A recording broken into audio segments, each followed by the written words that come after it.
प्रभु नहीं, पुत्र कहो मां।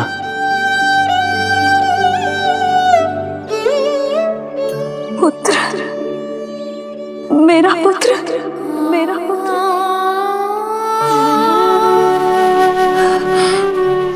आज जैसे आपने मुझे अपनी गोद में लिटा रखा है,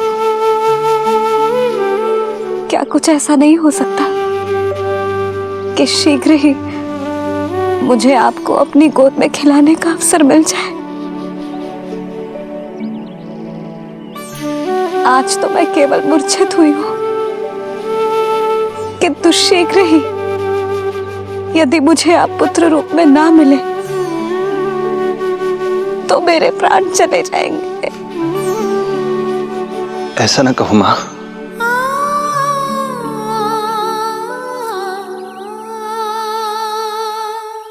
माता देवकी को मैं पहले ही वचन दे चुका हूं, इसलिए विधि के विधान के अनुसार मुझे उन्हीं का पुत्र बनकर जन्म लेना होगा। किंतु आपकी आतुरता का अनुभव करने के बाद अब मैं भी आपका स्नेह पाने से स्वयं को और वंचित नहीं रख सकता। आपने वरदान मांगा था कि आप पुत्र की भांति मेरा पालन पोषण करना चाहती हैं, इसलिए यदि आप उचित समझे तो आप अगले जन्म में ही अपनी इच्छा पूर्ण कर सकती हैं। जिस आयु में संतान को अपनी मां की ममता के आंचल की आवश्यकता सबसे अधिक होती है, उस आयु में अर्थात अपने जन्म के प्रथम दिन से 10 वर्षों तक मैं आपके साथ रहूंगा। किंतु फिर मुझे अपनी जन्म देने वाली मां माता देवकी के पास लौटना होगा। ऐसा करने से मैं उन्हें दिया वचन भी निभा पाऊंगा और आपकी ममता का सौभाग्य भी प्राप्त कर पाऊंगा। यदि आपको स्वीकार हो तो। स्वीकार है, स्वीकार है प्रभु, सहर्ष स्वीकार है। एक माँ और पुत्र का नाता केवल उसके कोख से जन्म लेने से ही नहीं बनता, ये नाता तो ममता से बनता है, और मैं अपनी ममता आप पर न्यौछावर करने के लिए आतुर हूं।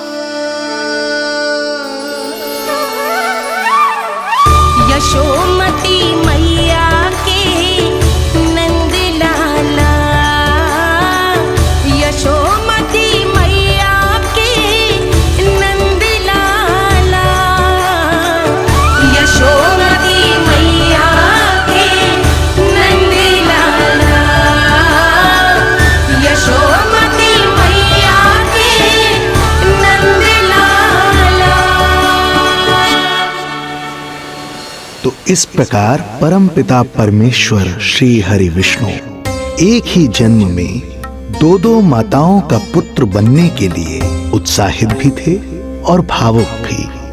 किंतु जगत माता श्री लक्ष्मी और अन्य सभी देवगण ये जानना चाहते थे कि श्री हरि ये अभूतपूर्व कार्य कैसे करेंगे।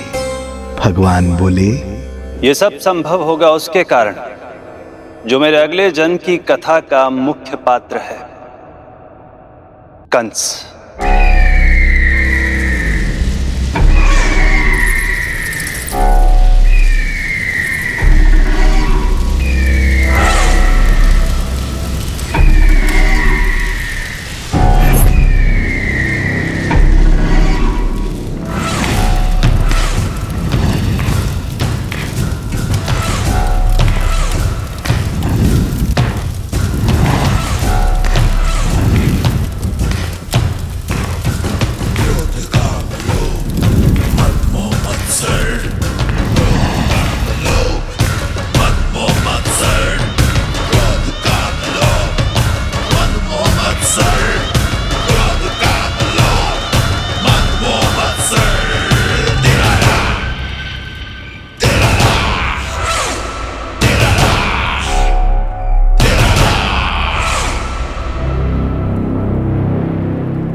जब जीवन पर संकट हो तो अभिमान अर्थहीन होता है।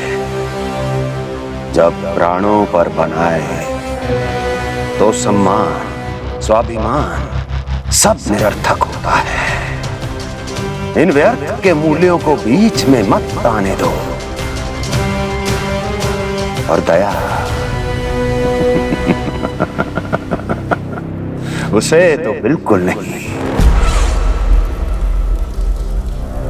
मार डालो साधु संत ऋषि मुनि स्त्री वृद्ध, चाहे वो नवजात शिशु ही क्यों ना हो।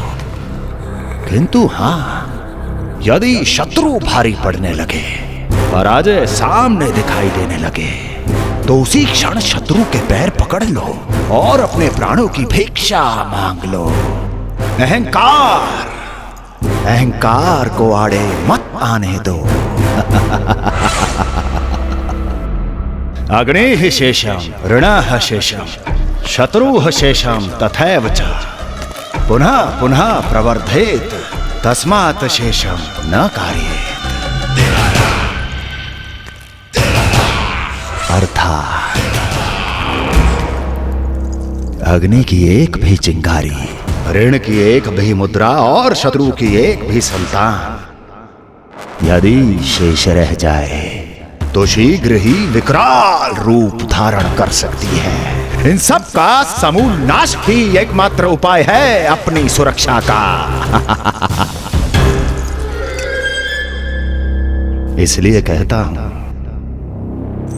साम दाम दंड भेद कोई भी युक्ति क्यों ना लगानी पड़े, शत्रु के प्राणों का हरण ही परम उद्देश्य होना चाहिए। छोड़ो मत, फिर चाहे वो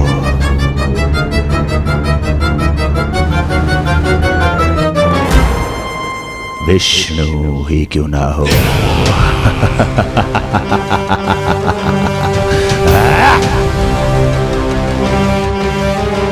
यही थी कंस की दिनचर्या।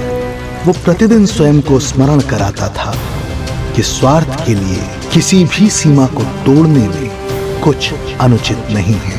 तभी तो राजगद्दी प्राप्त करने के लिए उसने अपने पिता महाराज उग्रसेन को भी नहीं छोड़ा था। पिताजी,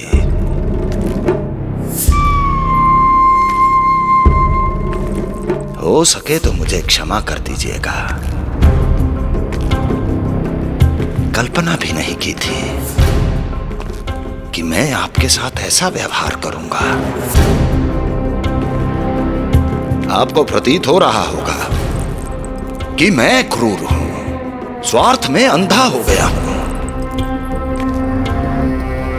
किंतु मैं विवश हूं।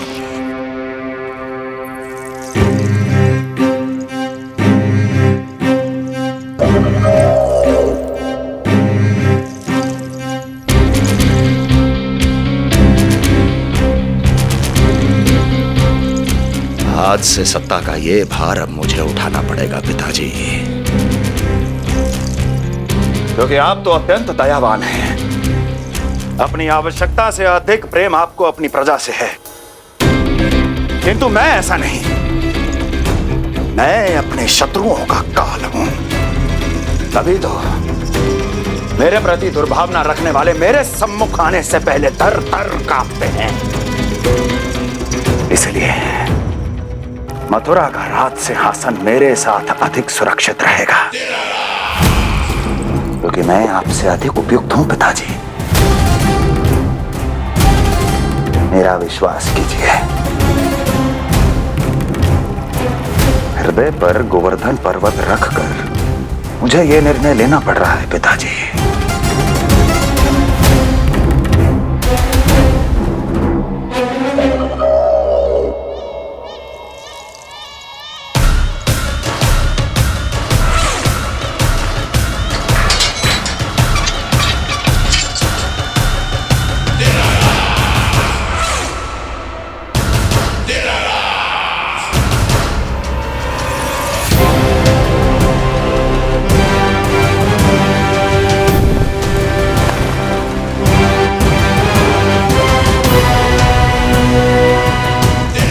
अभी यमुना में फेंक देना। कोई कितना भी क्रूर, कठोर राक्षस ही क्यों ना हो, किसी न किसी के लिए उसके हृदय में भी प्रेम उपजता ही है। कंस भी इस नियम का अपवाद नहीं था। इस संसार में एक जीवात्मा ऐसी भी थी जिसे वो स्वयं से भी अधिक स्नेह करता था, और वो थी उसकी लाडली बहन देवकी।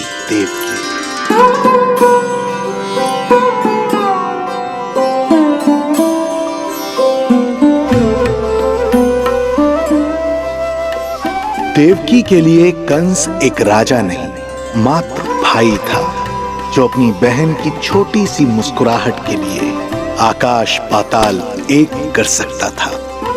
अत्यंत धूमधाम से उसने अपनी देवकी का विवाह यादवराज वसुदेव के साथ संपन्न करवाया। रुको रुको,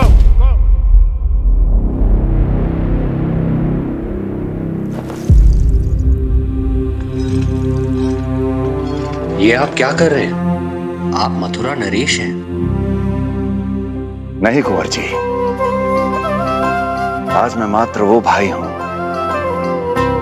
जो अपनी प्रिय बहन के साथ बस कुछ क्षण और व्यतीत करना चाहता है। कंस के हृदय में देवकी के लिए उमड़ता प्रेम का सागर तब अचानक सूख गया जब उसने ये आकाशवाणी सुनी। महापापी अत्याचारी कंस,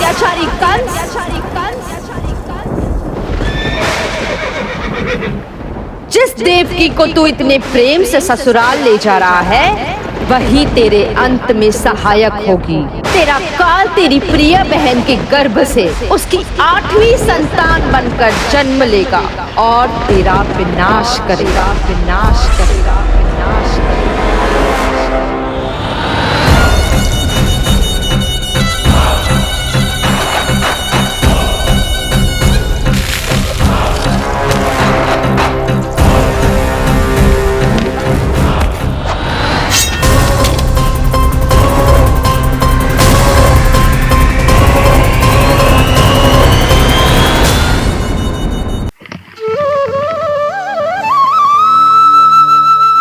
परब्रह्म ईश्वर ने पूरी सृष्टि की रचना केवल एक प्रहर में कर दी थी, किंतु जब उन्होंने स्त्री को बनाया तो उन्हीं परमेश्वर को पूरे 7 दिन और 7 रातें लग गईं,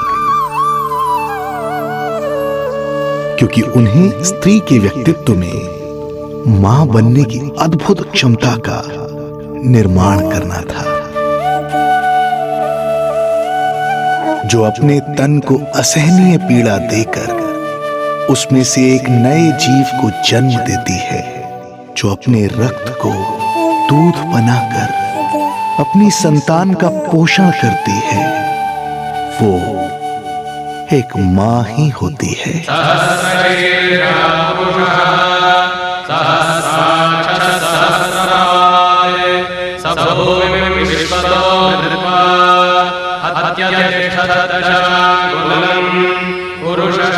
स्वयं भगवान श्री विष्णु भी मां की इस ममता से दूर ना रह पाए, विवश हो गए धरती पर अवतार लेने के लिए।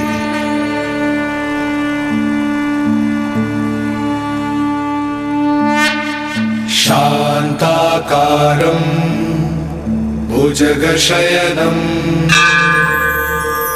पद्मनाभं सुरेशं विश्वाधारं गगनसदृशं मेघवर्णं शुभांगं लक्ष्मीकान्तं कमलनयनं योगी वीरध्यानगम्यम्।